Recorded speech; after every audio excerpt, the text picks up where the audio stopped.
আমি অনার্স পড়ুয়া যুবক, আমি জান্নাতে যেতে চাই, এই জন্য আমাকে উদ্দেশ্য করে একটা নসিহা করুন। আমি আপনাকে উদ্দেশ্য করে বলতে চাই, যুবকদের সবচেয়ে বড় আল্লাহ বিরুদ্ধার প্রমাণ হলো তাদের চরিত্রের হেফাজত। চরিত্রের হেফাজত। আপনি কোনো অবৈধ রিলেশনে যাবেন না, এই চ্যালেঞ্জটা নেন। সমস্ত যুবকরা যদি যায়, আপনি একা স্রোতের বিপরীতে চলার চেষ্টা করবেন। যদি টিকে থাকতে পারেন, চরিত্রকে হেফাজত করতে পারবেন, আপনি হবেন সবচেয়ে বড় ইবাদত গুজার যুবক, সবচেয়ে আল্লাহওয়ালা যুবক। যুবকদের সবচেয়ে বড় বুজুর্গি হলো এই চরিত্রের হেফাজত করতে পারাটা। তাদের জন্য নফল আমল বা অন্য কোনো কিছু এত বড় বুজুর্গির ব্যাপার না।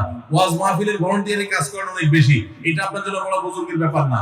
আপনার জন্য বড় বুজুর্গির ব্যাপার হলো আপনার স্কুলে, কলেজে, ইউনিভার্সিটিতে গিয়া অবৈধ কোনো সম্পর্ক করেন না। হাফেজ হলেই কি জাহান্নামের আগুন হারাম হবে? জি না। হাফেজ হলে, কোরআন অনুযায়ী আমল করলে, তখন তার জন্য আল্লাহ তাআলা জান্নাত দান করবেন। হাদিসে এরকম সুসংবাদ দেওয়া হয়েছে। কিন্তু শুধু হাফেজ হয়ে গেছেন, সাথে সাথে আপনি জান্নাত পেয়ে যাবেন।